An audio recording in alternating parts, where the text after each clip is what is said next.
চৰকাৰৰ এই দুৰ্নীতিপৰায়ণ বিষয়াৰ বিৰুদ্ধে দায়িত্ব অব্যাহত আছে। যোৰহাটৰ মাজমজিয়াত ৰেঞ্জাৰ এজনে বহুত টকা সৰু কাম এটাৰ কাৰণে লৈ ধৰা পৰিছে। 30,000 টকা লওঁতে তেওঁ হাতে লোতে ধৰাত পৰিছে, গ্ৰেপ্তাৰো কৰিছে। আৰু আমাৰ চৰকাৰৰ এই প্ৰচেষ্টাটো চলি আছে। তাৰ কাৰণে দুই এজনে আমাক বেয়াও পাইছে যে ইমান ষ্ট্ৰিক হ'ব নালাগে, কিন্তু আমাৰ ফালৰ পৰা ষ্ট্ৰিকনেছটো আছে। আৰু এইটোত উচ্চ পদস্থ বিষয়াৰ পৰা তললৈকে কোনেও এতিয়ালৈকে সাৰি যোৱা নাই। ৰাইজে যিমানেই আমাক খবৰ দিছে, সহযোগিতা কৰিছে, আমি তেওঁলোকে একশ্যন লৈছোঁ আৰু এই প্ৰক্ৰিয়াটো চলি থাকিব।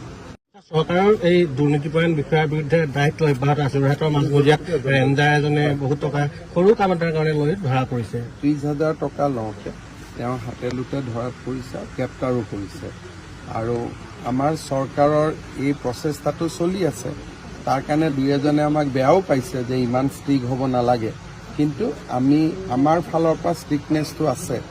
আৰু এইটোত উচ্চ পদস্থ বিষয়াৰ পৰা তললৈকে কোনেও এতিয়ালৈকে সাৰি যোৱা নাই। ৰাইজে যিমানেই আমাক খবৰ দিছে, সহযোগিতা কৰিছে, আমি তেওঁলোকে একশ্যন লৈছোঁ আৰু এই প্ৰক্ৰিয়াটো চলি থাকিব।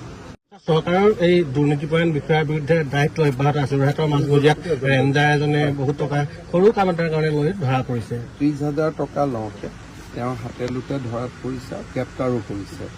আৰু আমাৰ চৰকাৰৰ এই প্ৰচেষ্টাটো চলি আছে। তাৰ কাৰণে দুই এজনে আমাক বেয়াও পাইছে যে ইমান ষ্ট্ৰিক হ'ব নালাগে, কিন্তু আমাৰ ফালৰ পৰা ষ্ট্ৰিকনেছটো আছে। আৰু এইটোত উচ্চ পদস্থ বিষয়াৰ পৰা তললৈকে কোনেও এতিয়ালৈকে সাৰি যোৱা নাই। ৰাইজে যিমানেই আমাক খবৰ দিছে, সহযোগিতা কৰিছে, আমি তেওঁলোকে একশ্যন লৈছোঁ আৰু এই প্ৰক্ৰিয়াটো চলি থাকিব। চৰকাৰৰ এই দুৰ্নীতিপৰায়ণ বিষয়াৰ বিৰুদ্ধে দায়িত্ব অব্যাহত আছে। যোৰহাটৰ মাজমজিয়াত ৰেঞ্জাৰ এজনে বহুত টকা সৰু কাম এটাৰ কাৰণে লৈ ধৰা পৰিছে। 30,000 টকা লওঁতে তেওঁ হাতে লোতে ধৰাত পৰিছে, গ্ৰেপ্তাৰো কৰিছে।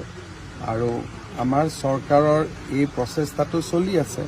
তাৰ কাৰণে দুই এজনে আমাক বেয়াও পাইছে যে ইমান ষ্ট্ৰিক হ'ব নালাগে, কিন্তু আমাৰ ফালৰ পৰা ষ্ট্ৰিকনেছটো আছে।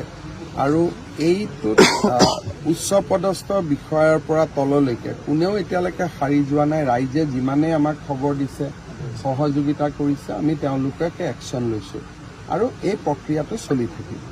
চৰকাৰৰ এই দুৰ্নীতিপৰায়ণ বিষয়াৰ বিৰুদ্ধে দায়িত্ব অব্যাহত আছে। যোৰহাটৰ মাজমজিয়াত ৰেঞ্জাৰ এজনে বহুত টকা সৰু কাম এটাৰ কাৰণে লৈ ধৰা পৰিছে। 30,000 টকা লওঁতে তেওঁ হাতে লোতে ধৰাত পৰিছে, গ্ৰেপ্তাৰো কৰিছে।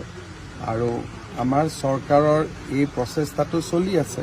তাৰ কাৰণে দুই এজনে আমাক বেয়াও পাইছে যে ইমান ষ্ট্ৰিক হ'ব নালাগে, কিন্তু আমাৰ ফালৰ পৰা ষ্ট্ৰিকনেছটো আছে। আৰু এইটোত উচ্চ পদস্থ বিষয়াৰ পৰা তললৈকে কোনেও এতিয়ালৈকে সাৰি যোৱা নাই। ৰাইজে যিমানেই আমাক খবৰ দিছে, সহযোগিতা কৰিছে, আমি তেওঁলোকে একশ্যন লৈছোঁ আৰু এই প্ৰক্ৰিয়াটো চলি থাকিব।